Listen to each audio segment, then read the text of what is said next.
Assalamualaikum warahmatullahi wabarakatuh. Halo teman-teman, perkenalkan nama saya Giska Jara. Saya dari program studi Bimbingan Konseling Islam Fakultas Dakwah dan Komunikasi. Dengan NIM saya yaitu 1254010 Alasan saya membuat video ini yaitu untuk memenuhi tugas UAS mata kuliah Ilmu Komunikasi yang diampu oleh Bapak Dr. Haji Cecep Suryana MSI. Jadi, saya di sini memilih nomor 1, 4, 6, 7, 10, 12, 21, 24, 27, dan 29. Di sini saya akan membacakan soalnya terlebih dahulu. Yang pertama, saya akan membacakan soal nomor 1. Yang pertama yaitu ilmu komunikasi awalnya berasal dari retorika. Retorika terkenal pada zaman Socrates. Nah, jawaban dari pernyataan itu yaitu benar. Nah, karena ilmu komunikasi memang punya akar kuat dari retorika. Pada masa Yunani kuno, Socrates sampai Aristoteles mengembangkan cara berbicara, cara berargumentasi, dan teknik meyakinkan orang lain. Karena saat itu komunikasi lisan adalah media utama, retorika dianggap sebagai dasar pola pikir yang akhirnya berkembang menjadi ilmu komunikasi modern. Selanjutnya nomor 4 yaitu pernyataannya, yaitu setelah masa Benjamin Franklin di tahun 1700 sampai 1870, ilmu komunikasi memasuki tahap baru, yaitu mulai diajarkan secara formal di universitas. Orang yang merintis studi tersebut adalah Harold D. Laswell. Nah, jawaban dari pernyataan nomor 4 itu salah, karena Benjamin Franklin memang berperan dalam dunia percetakan dan penyebaran informasi. Tapi pada saat itu komunikasi belum menjadi disiplin akademik. Harold Laswell sendiri baru aktif di abad ke-20 dan dikenal lewat teorinya, yaitu Bose what in which channel to walk with what effect. Namun ia bukan orang yang pertama menformalkan studi komunikasi di universitas. Selanjutnya yaitu nomor 6. Nah, pernyataan nomor 6 pun yaitu salah, karena Cannon dan Weaver membuat model komunikasi matematis yang fokus pada alur pesan dari sumber, terus transmitter, terus channel, terus receiver, lalu destination. Mereka tidak menekankan pada perubahan perilaku, melainkan pada efisiensi penyampaian pesan dan gangguan intonasi. Jadi, definisi mengubah perilaku tidak sesuai dengan model mereka. Selanjutnya yaitu nomor 7, yang pernyataannya yaitu komunikasi merupakan proses suatu ide dialihkan dari sumber kepala penerima dengan maksud untuk mengubah tingkah laku mereka. Hal ini diungkapkan oleh Everett M. Rogers.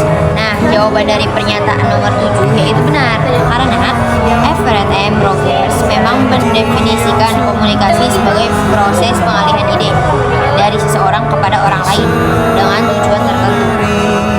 Rogers fokus pada bagaimana pesan bergerak dan dipahami, sehingga menimbulkan pemahaman atau perubahan perilaku, terutama dalam konteks diskusi dan inovasi. Selanjutnya yaitu pernyataan nomor 10. Nah, pernyataan nomor 10 yaitu apabila komunikasi dianggap sebagai proses linier, maka kurang sesuai dengan konsep komunikasi tatap muka. Jika komunikasi tersebut linier saja, maka orientasinya hanya akan berpusat pada sumber. Konseptualisasi komunikasi tersebut termasuk ke dalam komunikasi sebagai interaksi. Nah, jawaban dari pernyataan nomor 10 itu salah, karena komunikasi linier artinya pesan berjalan satu arah tanpa melibatkan umpan balik. Sementara komunikasi sebagai interaksi justru menekankan adanya dua arah dan adanya respon dari penerima. Jadi keduanya berbeda, karena linier itu fokus ke sumber, sedangkan interaksi lebih dinamis.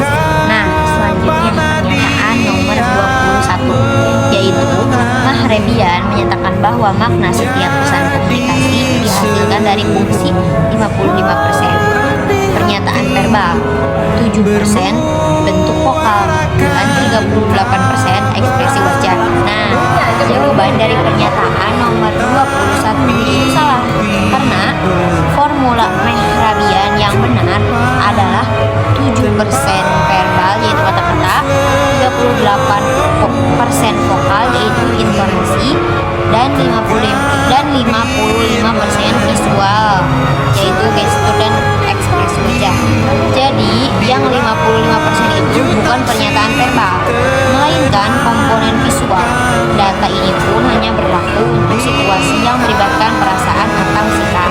Selanjutnya nomor 24, yaitu pada tingkat pengetahuan, pengaruh bisa terjadi dalam bentuk perubahan persepsi dan perubahan pendapat. Jawaban dari pernyataan nomor 24 yaitu benar, karena level pengetahuan yaitu kognitif dalam komunikasi memang terkait dengan bagaimana seseorang memproses informasi.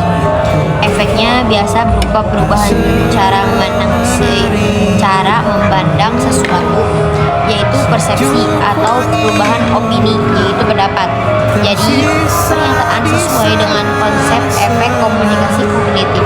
Selanjutnya yaitu pernyataan nomor 27, yaitu kesamaan dalam hal-hal tertentu, misalnya agama, ras atau suku, bahasa, tingkat pendidikan, tingkat ekonomi, hobi, akan mendorong orang-orang untuk saling tertarik, sehingga pada gilirannya menjadi dekat dan komunikasi mereka menjadi efektif. Nah, penjelasan dari pernyataan nomor 27 yaitu benar, karena dalam teori komunikasi ada konsep homofili, semakin mirip dua orang dalam hal latar belakang, budaya, nilai atau bahasa, semakin mudah mereka saling memahami. Kesamaan tersebut membuat komunikasi lebih lancar, lebih nyaman, dan cenderung lebih efektif. Selanjutnya pernyataan nomor 29, yaitu gangguan komunikasi yang disebabkan karena kesalahan pada bahasa yang digunakan merupakan gangguan teknis. Nah, jawaban dari pernyataan nomor 29 benar, karena gangguan teknis atau technical noise adalah gangguan yang muncul karena gangguan penggunaan bahasa yang kurang tepat, struktur kalimat yang rancu, istilah yang salah, atau pesan yang tidak jelas. Meskipun bukan gangguan mekanis seperti mic rusak dan lain-lain, kesalahan bahasa tetap dianggap gangguan teknis dalam konteks penyampaian pesan. Nah, selanjutnya yaitu nomor 12, yaitu jika kita melihat konteks komunikasi dari keterlibatan jumlah pesertanya, beberapa komunikasi memiliki kesegaran umpan balik yang tinggi. Komunikasi massa memiliki kesegaran umpan balik paling rendah.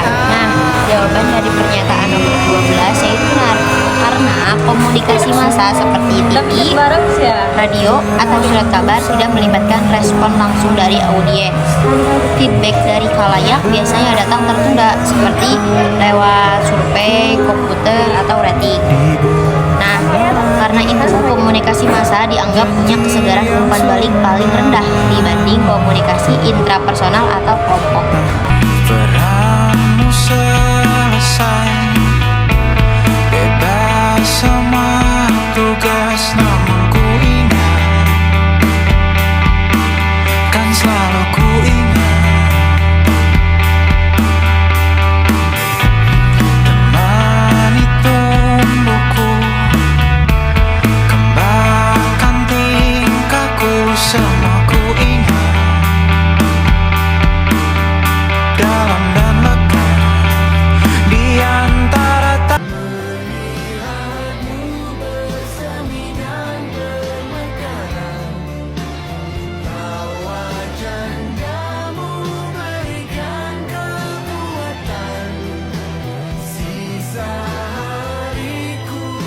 Cukup sekian yang dapat saya sampaikan dari pernyataan-pernyataan 10 yang telah Bapak kasih.